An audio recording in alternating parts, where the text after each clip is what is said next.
Hey everyone, welcome back to my channel and welcome to A Seasoned Life.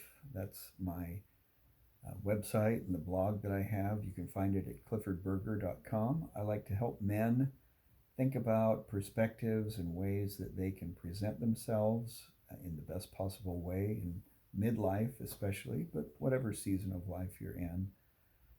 I want to provide resources for that. And one of those resources is to think about the season that we're in, that you're in, whatever that might be. But again, my message is directed primarily to those in midlife. And to kind of put some perspective and context to that, uh, there's a resource called Strength Finders. And maybe some of you have taken that before. My top strength on Strength Finders is context. Basically, in a nutshell, that's somebody who is good at seeing the connection between things, especially from the past to the present. Basically, somebody who relates well to history and the passage of time. So I'm one of those people, and I think about that a lot and the ways that it can inform how we live our lives in the here and now. Somebody who likes to think about the past isn't necessarily just stuck in the past, but realizes how the past has informed the present and what that means for us and how to live in the present and then look toward the future. All of that tends to be connected. So, one question that often comes up for people is why does time pass so quickly?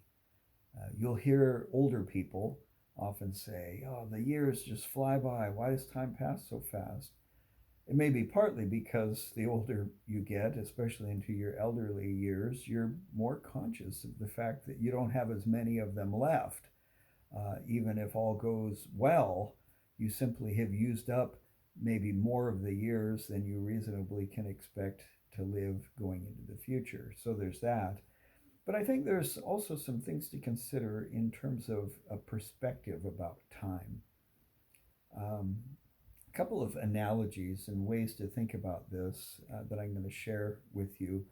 One of those is to use your own lifespan as a way of thinking about the passage of time and putting that into context. So, an illustration would be my own lifespan. I'm now 64 years old and I was born in 1957. So I have a personal recollection of most of the last 60 years at least. Um, so from the early 1960s to the present, I have some recollection of that that represents my personal experience. So if I take my age and go backwards from 1957 into the past, it takes me to the year 1893. So then I think we're only two of my lifetimes removed from 1893.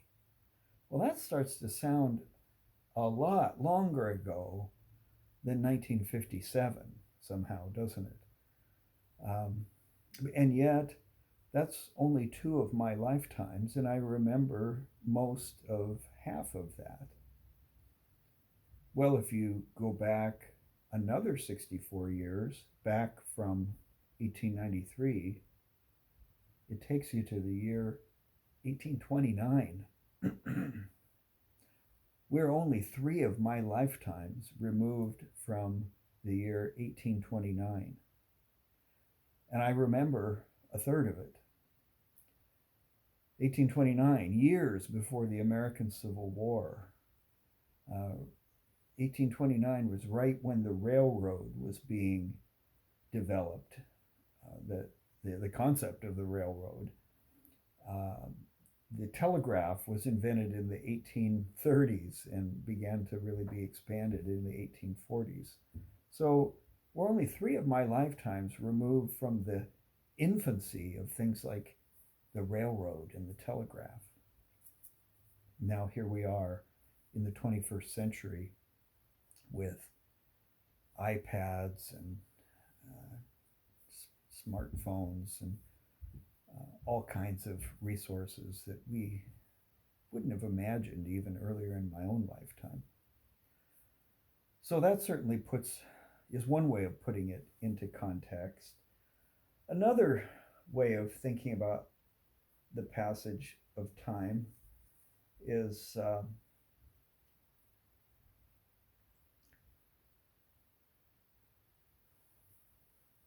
is to think just both within your own lifetime how the years seem to go, how you relate to the passage of a year.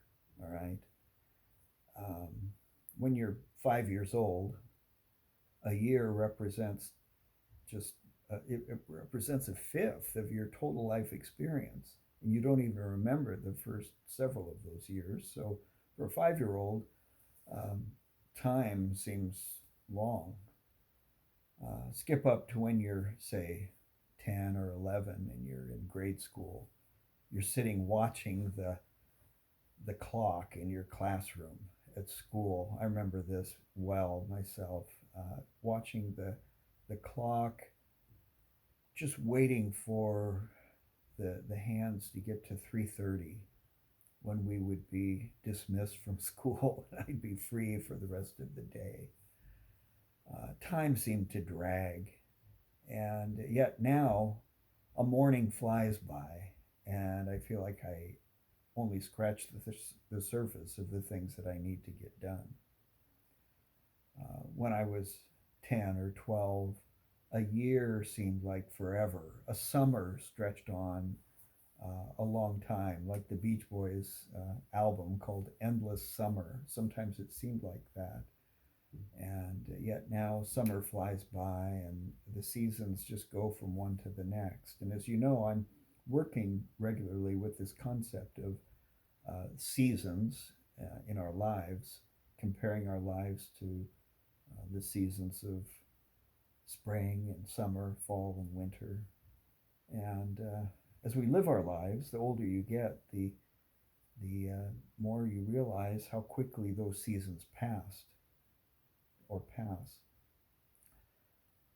So, following the same illustration, when you're 25, all of a sudden a year represents just 1/25th of your life experience. And so it seems to go quite a bit faster than when you were a kid. Well, skip up to 45 or 50 or 60, especially. And somehow at that point, say you're 50 years old, a year is only 1/50th of your total life experience. So it doesn't seem like much in comparison. Time hasn't actually gone faster, it's just less of your whole experience, and so it seems like it's gone faster, and you relate to it that way.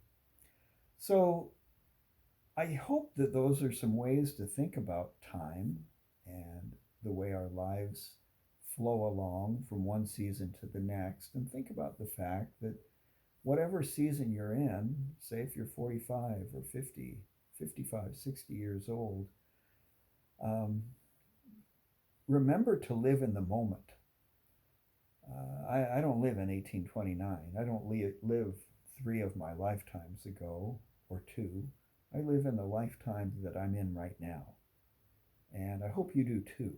And that you are committed to living it to the full in the here and now, and to um, enjoying the moment and to making a difference in the moment.